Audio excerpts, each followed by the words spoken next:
Abrimos aqui mais um Bíblia Fala para abrirmos a Bíblia também e podermos consigo voltar a rever um pouquinho daquilo que Pedro deixou para todos nós. Por isso, existem duas passagens que eu quero lê-las e que serão o ponto de partida para a nossa conversa de hoje.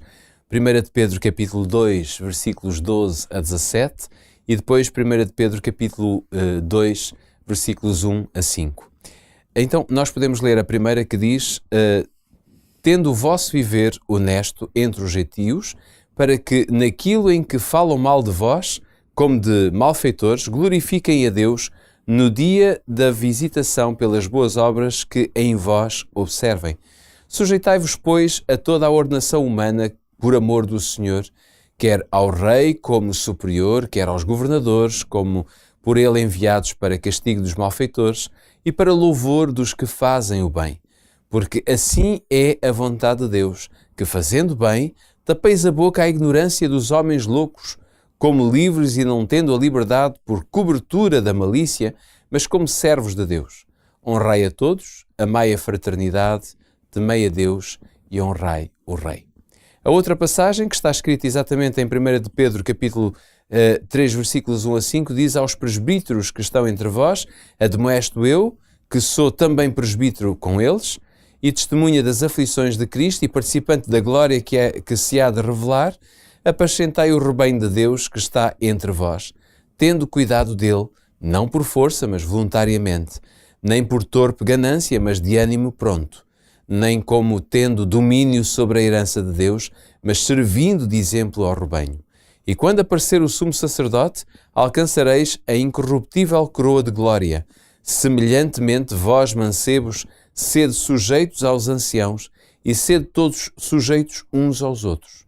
E revesti-vos de humildade, porque Deus resiste aos soberbos, mas dá graça aos humildes. Bom, nós vemos aqui, eu diria, contextos, eu até acho bastante diferentes, muito diferentes, tanto na sociedade como na igreja. E é possível dizer que os conselhos do apóstolo, de alguma maneira, nós temos de os respeitar, não é? Porque eles têm princípios que, de alguma forma, nós devemos aplicá-los hoje. E quando aplicamos esses princípios, a nossa vida torna-se diferente. É isso mesmo. O que eu acho interessante notarmos é que, mesmo se o tempo vai avançando, as sociedades e até a igreja se vão organizando de maneiras diferentes, nós devemos olhar sempre a Bíblia nesta perspectiva. Ela dá-nos princípios. Os homens de Deus, como dizia o apóstolo Pedro, também o lemos ao longo destes meses, foram inspirados por ele para escrever, receberam estas mensagens. No entanto, é certo que estas mensagens que eles escreveram diziam respeito a um tempo e a uma realidade concreta. É por isso que o Espírito Santo não apenas os guiou acerca dos assuntos específicos do seu tempo, mas guiou-os para escreverem acerca de grandes princípios ou valores que podem perfeitamente balizar a nossa própria experiência. Estas duas passagens que nós lemos e que estudamos aqui ao longo destes meses são duas passagens muito interessantes que revelam uma espécie também, lá está, de grande conceito que nós podemos retirar para nós da leitura e do estudo destas duas cartas, é de que Deus estabeleceu ordem e essa ordem nós podemos observá-la na sociedade, por um lado, e na igreja. Então, talvez fazendo um breve comentário, como que notas finais acerca destes dois assuntos, em relação ao que leste na primeira porção, em que o apóstolo Pedro exortava a igreja a respeitarem as autoridades. Isso. Ele dava mesmo exemplo, os reis, os governadores, aqueles que vos dirigem, sede pessoas de bem e respeitai-os. Nós percebemos o seguinte: Deus é um Deus de ordem. Isso está expresso na Bíblia desde o princípio. Está expresso no seu próprio governo, ou seja, na maneira como até a Bíblia nos dá algumas indicações, embora não muitas ou em grande detalhe, mas temos algumas indicações sobre como o próprio céu funciona, como um governo, como a ordem, a hierarquia. Nós percebemos isso também desde o princípio da criação e na maneira como Deus foi organizando e se revelando ao ser humano.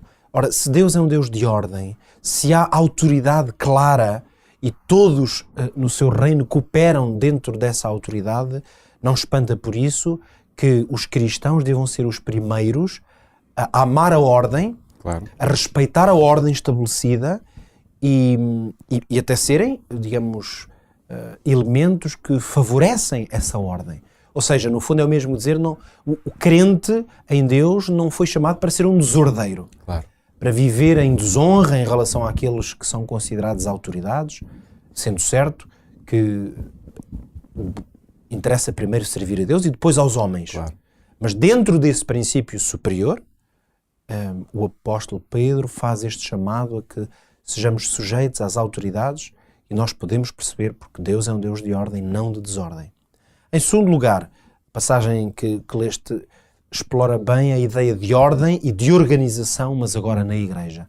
Por isso ele falou dos presbíteros, portanto os líderes da igreja, explicou a ordem e a função que eles deviam ter. E a necessidade do rebanho de Deus ter um acompanhamento. Estar a ser acompanhado, a necessidade, que aqui não lemos a passagem toda, mas onde ele vai explorar a necessidade de os crentes também se sujeitarem a essa ordem, de haver humildade e respeito pelos mais velhos, por aqueles que estão, enfim, em posse de uma autoridade.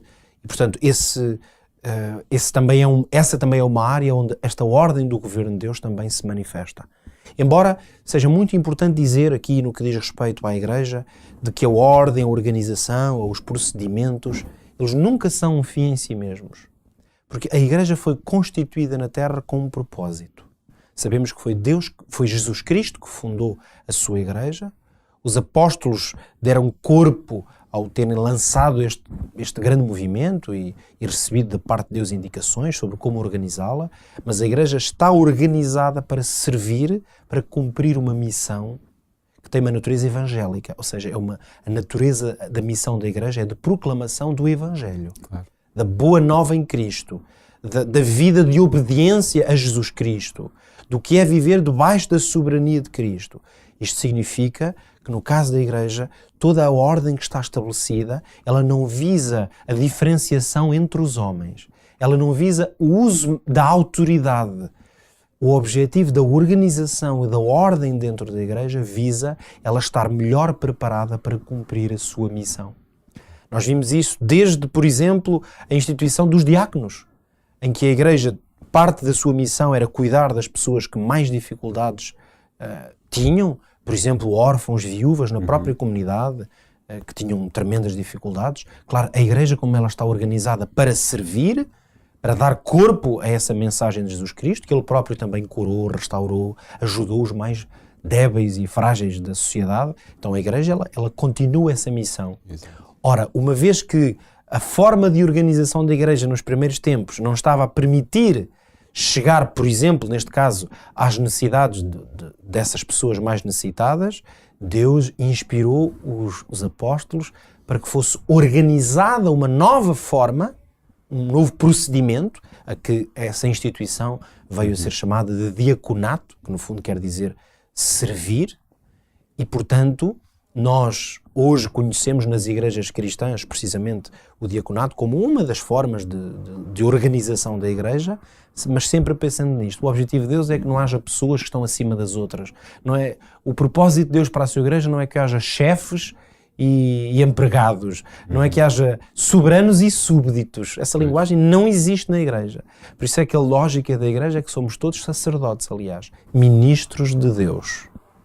Aliás, muitas vezes no Novo Testamento, quando aparece a expressão ministro, o termo que está lá é o termo diáconos, que é interessante. O sentido de ministrar é servir debaixo da soberania de Deus. Ora, então nós aprendemos com Pedro que nós devemos respeitar a ordem na igreja, sendo que essa ordem ela existe para que a igreja cumpra fielmente a sua missão. Estamos gratos a Deus porque nós temos tudo isto para colocarmos em prática no nosso dia-a-dia e podermos exercitar a nossa fé. Fica aqui a certeza de que amanhã encerraremos este ciclo de várias semanas em que estivemos a falar de Pedro e iremos abrir, eu diria pela última vez nesta sequência, as epístolas de Pedro. Então estaremos de volta neste mesmo horário, aqui na Rádio RCS e também no Hope Channel, no Facebook da rádio, onde você quiser nos encontrar, de certeza que terá a oportunidade de estar connosco. Portanto, amanhã cá estaremos e contamos consigo. Até lá.